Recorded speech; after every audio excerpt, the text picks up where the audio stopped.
Hey everybody, it's Jang here from jangbricks.com with a Bloks Halo set.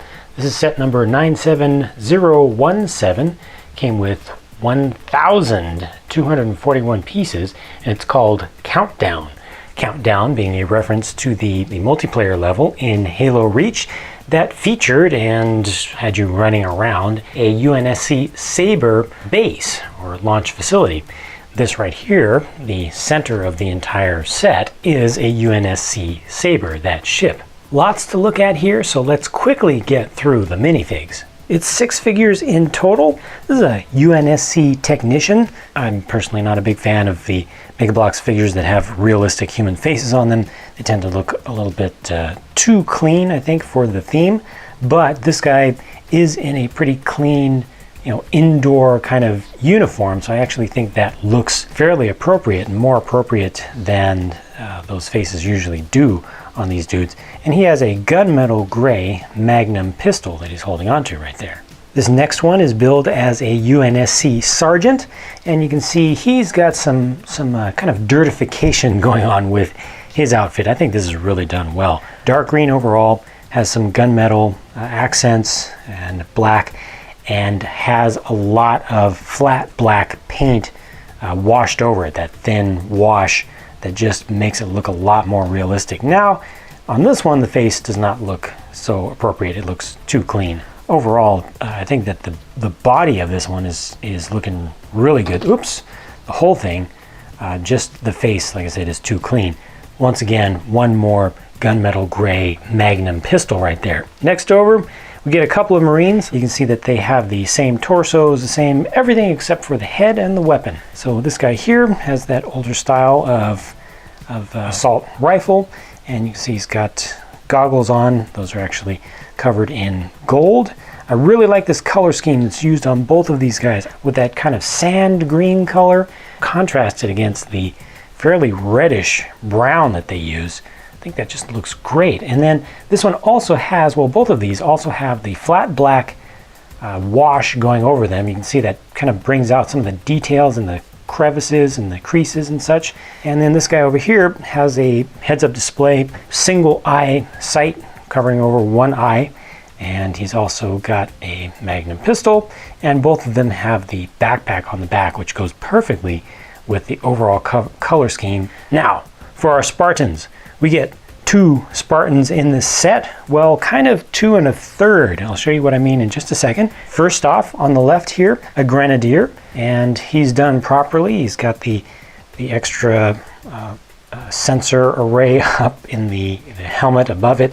I really like how they use the asymmetrical, it's just based on what's in the game, but it's an asymmetrical loadout of the armor. So you can see the shoulder armor here has a lot of depth in it, and it's got a couple of paint applications on it. This one over here, on the other hand, is very large and fairly flat, just a big plate. And he's carrying an assault rifle. This is another pretty good one, pretty well done. I like the mold on this one. I like the molds in general. I like this overall loadout and combination of parts. And then finally, you have more of a just generic Spartan, and he's in the kind of root beer brown color. A little bit, I don't know if you can tell here, but there's a slightly different color to the hips. I don't think that was intentional, but it's slightly different. Battle rifle he's including, and good paint scheme, good level of contrast, not too much, doesn't stand out too much, not too bright, However, they also do give you the parts. I said 2 1/3. They also give you these parts, which are additional. They give you 2 additional arms, and they give you an additional head. And that converts you over to recon armor style. Doesn't change everything, but changes some crucial bits with obviously the helmet there, different shoulders. So the most important thing there is getting the shoulders in, especially over on this side. You've got that very recognizable geometric shape for the plate here. And that one's pretty well molded too. So that's why I say you get kind of 2 1/3 Spartans here, because you can change out one of them with the parts, the armory parts that are included. The set also includes this big tool rack that has a bunch of tools in it. I'm actually really surprised by just how many different tools they include with this.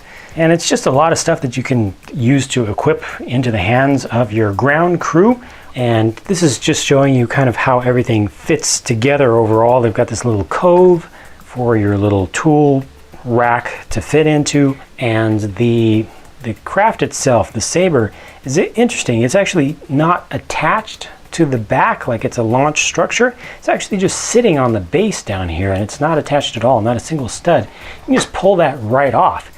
So, you know, it's a little bit lacking, especially when you take that off. It's a little bit lacking in detail and realism of having something that's really, you know, holding it in place.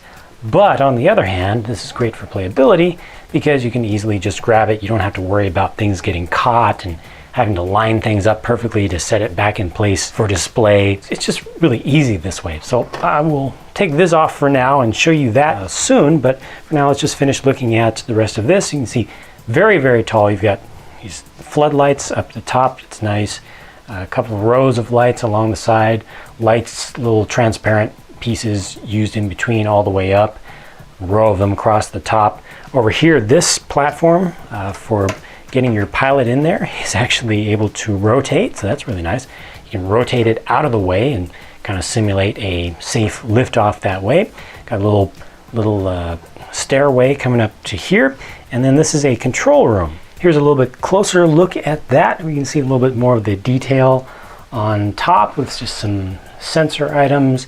And you can see there's some stickers, UNSC, just print over here on a sticker on the side, logo right there.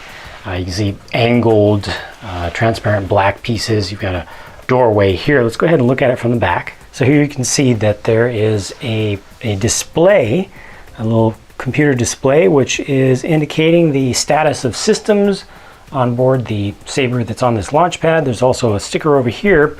Not sure if you can see it all that well because it's kind of shaded, but that says 10 on it. And there are a couple buttons there, I guess, for go, no go. So that's your countdown right there. And then you've got another panel over here with some simulated lights and some switches or levers that you can just use for imaginative play, you know, whatever you want them to represent. Now, for the ship itself, this is a little bit awkward in terms of just how it is sitting or standing right now, because if you try to put this in a landed position, like so, it's not really working out very well. If you want to take this thing from the ground straight up into orbit, you know, going out of the atmosphere, you need a lot of power. So the original designers included extra lift motors to get the thing off the ground. So what we're looking at here is a sacrificial lift motor. I believe that this one is a higher speed motor, possibly even a jet, but the way that it's kind of designed, I think it was originally supposed to be like a scramjet setup, but the way that it looks in-game, I'm not sure if it really is. This is clearly a rocket motor, and then these are intended to be two-stage rocket motors.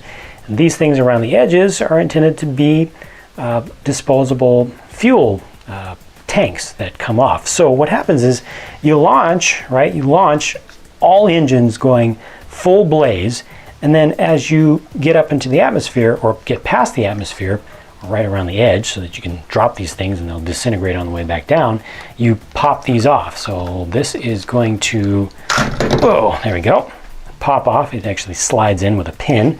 That's going to come off. And then you've got this big baby down here on the bottom. All that comes off. And then for your two-stage engines over here, the first stage will just pop off pretty easily. Those come off and those will disintegrate on re-entry. And then you drop your little tanks, which are connected with just two studs each. They come off very easily, all of these. So will you look at that? It's a space fighter.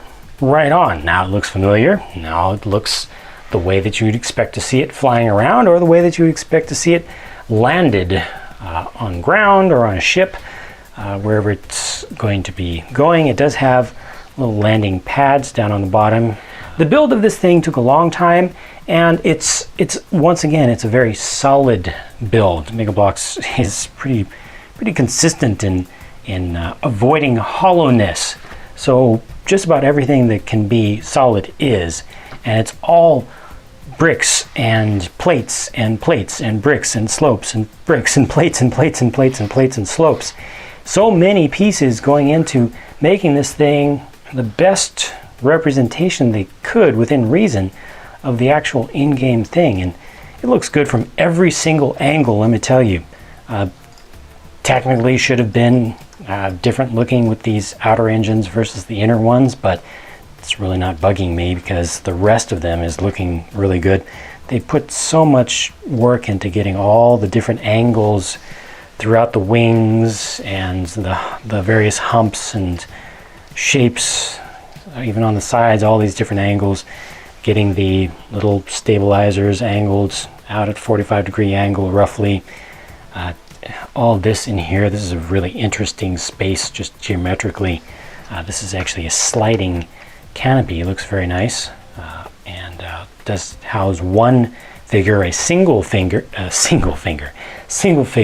You do have a kind of simulated heads-up display, or not heads-up display, but console there. It doesn't have any sticker on it, but it's a very nice slick design, kind of fits in behind there. Fair number of stickers used on this thing. A lot of them cover multiple parts. I'm not a big fan of that, just again because of the air gap. But overall, I mean, this thing looks good. It's so display worthy, and being a solid build, not a lot of things will fall off on it. The things that are most likely to fall off in play are this antenna here and all these little stabilizers. They are attached to these angled pieces with studs at an angle, and they tend to also these down here with it's a little bit different. It's actually the exact same type of parts. They don't really grip all that well, so in rough play kids will probably knock those things off, but the overall structure of the whole thing is very, very sturdy. I mean, you grab this and try to twist it. I'm actually trying to twist it hard now. I'm hardly getting anything to move there. It's just that thick and full of pieces. It's a good looking ship. It was a good looking ship in the game, and I think it might even look better in person, just knowing what you're dealing with, what you have here, you know, something that was actually built up, brick-based items. So that's kind of epic, really. It's just a great looking set when it's all put together, you know, by the book, and the Sabre itself is just beautifully designed. It's about as accurate as they could reasonably get it.